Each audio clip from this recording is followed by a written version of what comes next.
Describe a place or a country in which you would like to live or work for a short period of time. यानी कि हमें इसमें पूछा गया है कि कोई ऐसा जगह बताइए या फिर देश बताइए जिसमें आप जान के काम करना या फिर कोई भी रहना पढ़ाई करना आपको पसंद होगा थोड़े टाइम के लिए। तो इस क्यू कार्ड का फर्स्ट क्वेश्चन है और आप बोल सकते हो कि इंट्रोडक्शन है, where you would like to work, यानी कि आप कहाँ पे काम करना या रहना पसंद करेंगे। So let's start it. Well, it would be a great opportunity for me if I get to work in a different country for a short period of time, and for this I will definitely choose Canada. यहाँ पे पूछा गया है कि आप कहाँ पे रहना पसंद करेंगे, तो ये बताया गया है कि वेल ये मेरे लिए बहुत ही एक अच्छा अवसर होगा कि अगर मुझे किसी अलग देश में थोड़े टाइम के लिए काम या फिर रहने के लिए मौका मिले तो मैं डेफिनेटली कनाडा को चूज करूंगी। तो गाइस नेक्स्ट क्वेश्चन जो पूछा जाएगा वो है what kind of job would it be and when would you like to go. Actually, I have just completed my 10 plus 2 and I am planning to move to Canada for my higher study. I am planning to choose a 2 years diploma in hospitality and during this time I would like to work.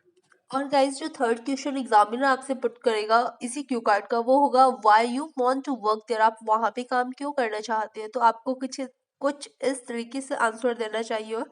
I would choose to work with big brands in hospitality industry, for example, 5-star hotels like Westin, Crown Plaza.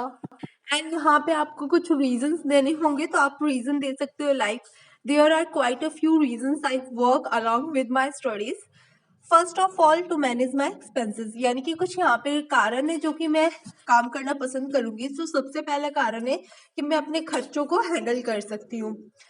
Bye working I would be able to earn enough money, काम करने के द्वारा मैं कुछ अच्छी money कमा सकती हूँ, डॉलर्स अर्न कर सकती हूँ, so that I can manage my expenses, so that कि मैं अपने खर्चे खुद उठा सकूँ। So working here will make me a little independence as well.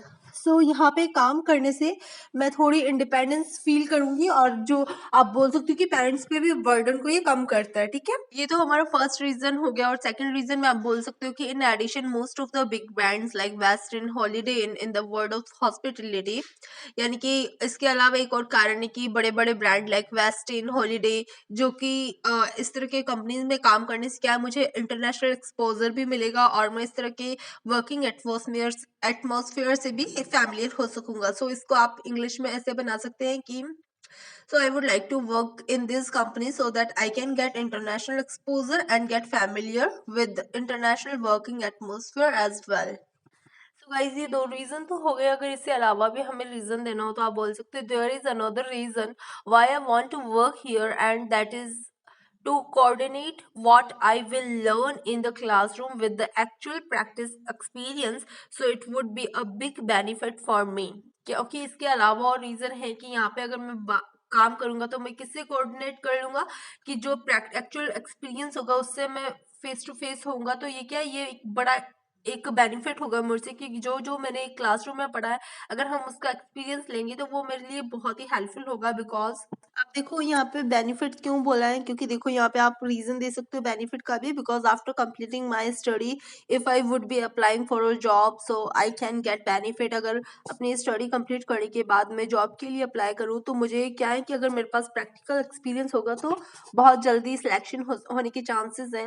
और लास्ट आप एक्सपीरियंस आई मीन रीजन बताना चाहे तो बता सकते हैं, अदरवाइज आप इसे स्किप भी कर सकते हैं क्योंकि क्यू कार्ड अगर आपने ज़्यादा लंबा नहीं खींचना है तो। Last but not the least, Canada is multicultural society and I would get familiar with people from different parts of the world at my workplace. So it would be a great opportunity for me to understand different cultures and their languages and many other things by interacting with them. अब आपने and up करते हुए क्या कहना है कि to sum up या फिर overall it would be a fantastic thing for me to work, and after completing this short period of time in Canada I would come back to my country and get settled here। So देखिए guys ये मेरे लिए बहुत ही अच्छी चीज़ होगी कि मैं वहाँ पे जाके काम करूँ और अपने जो थोड़ा टाइम कनाडा में स्पेंड करके अपना काम पढ़ाई वगैरह कंप्लीट करके मैं वापस अपनी कंट्री में आके और यहाँ पे सेटल हूँ। तो ये बहुत ही अच्छा और बहुत ही यूनिक वे में मैंने आप लोग के साथ क्यू कार्ड शेयर किया। Hope you will understand it very well and you will perform very well in your actual examination if you use this wording, this vocab, and this kind of fluency. So hope this video will be helpful for you. Please do like, do share, do subscribe. Bye bye. We will meet again with next video.